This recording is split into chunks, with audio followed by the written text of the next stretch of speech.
Heat kills more Americans every year than hurricanes, tornadoes, and earthquakes combined. I had no idea. Did you know?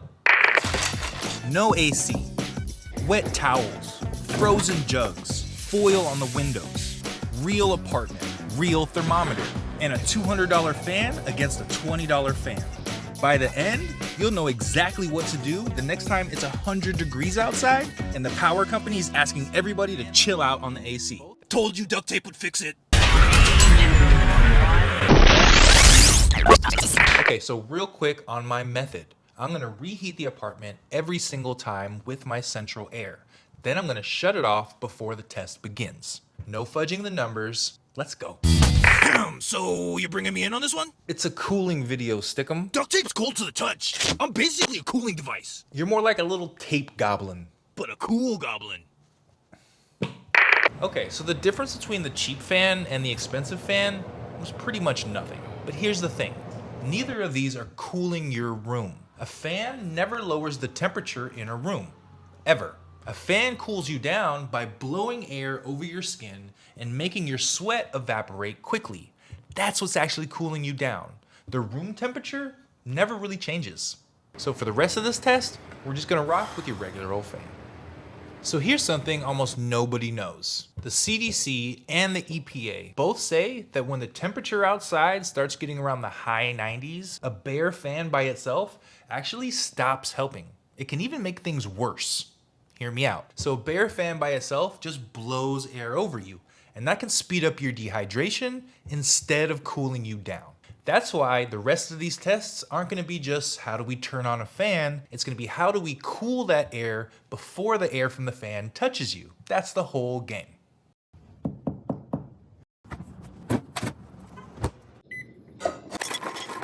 This is probably the one everybody's already tried, right? Bowl of ice, straight from the fridge, parked right in the airflow. 88.3 degrees. Simplest move on the list, honestly. But a handful of cubes just isn't enough mass to move a number this big. So that one little bowl of ice did not cool my whole apartment, but it did feel cooler on my skin. And here's the thing. Ice has a whole bunch of stored up energy in just melting. It's called latent of heat fusion. And that's why these little tiny ice cubes can cool a lot more than their size suggests. The problem? A bowl of ice melts really quick. So it peaks quick and then it dies quickly. All right, same 5-minute window, different setup. Sit down, check the thermometer.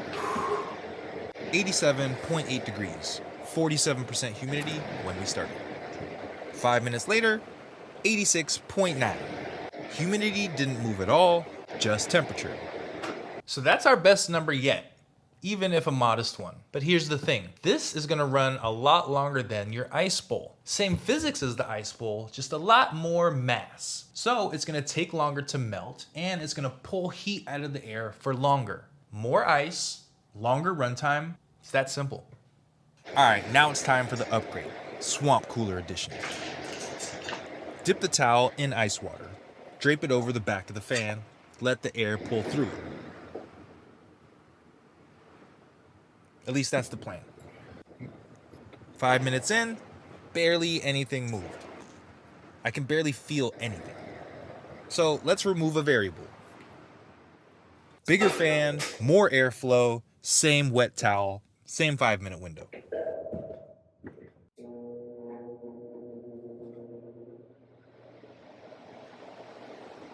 Still nothing meaningful at all. Evaporative cooling needs dry air to actually pull moisture in. The more humid it already is in here, the less this trick has to work with. On paper, this should have been the best one today. Here, it was not. Welp, that didn't work, at least not for me. I don't know, maybe my towel was too wet, maybe it was too thick. I could feel some air on the sides, but that was about it. I know this has worked for other people. So regardless, this is called evaporative cooling. And this is what happens when water takes energy out of the air and turns it into vapor. Kind of like what happens when you step out of the pool and you hit that fresh air. You're not necessarily cooling the room, you're just cooling yourself.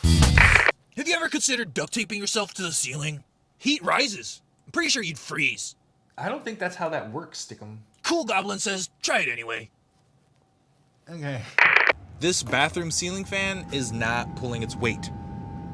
It's just stirring what's already inside. So cooling the inside of your place is only half the battle. The other half is what's coming in through the other side of that glass in the first place. So, one thermometer, bare glass first. Then we'll stack up different materials and we'll see which one blocks out the heat best. We're gonna do it all within the same hour of sun so the competition stays fair.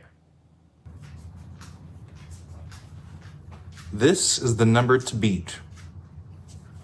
High building blinds are basically see-through. Definitely ain't built for this. Still hot as balls.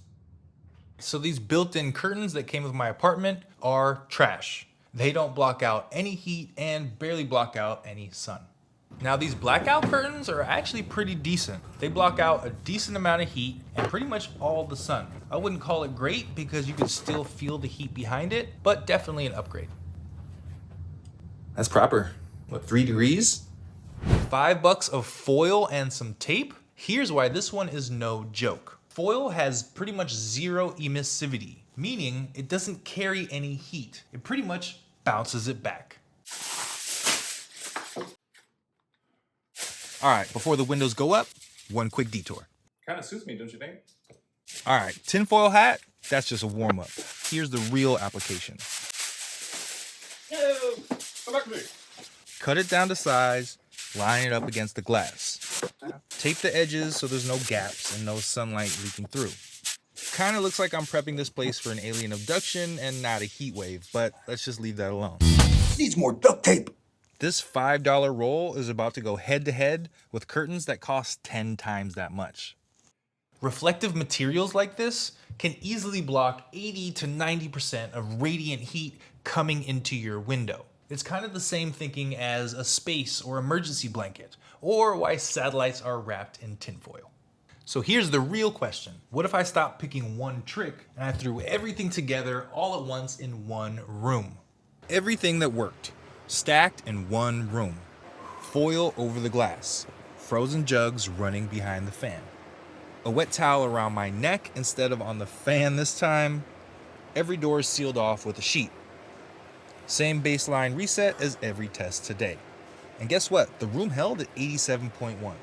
Not the most dramatic number on paper, but honestly better than everything else. I think we can totally say that you can cool your apartment without an AC. Are all of them practical? Maybe not, but definitely doable. And honestly, putting some jugs behind your fan and putting some tinfoil or even some drapes across your window can really help. Told you duct tape would fix it. There's no duct tape in this room, Stickum. Yeah, I know. No knife, no go-bag, no gear fix today. Today, I'm just coming with facts that can help you and the people you love stay alive when it's 100 frickin' degrees outside. Heat doesn't announce itself like a storm. It just sits on you until something breaks. Don't let that be you. Like always, stay sharp, stay steady, and stay ready.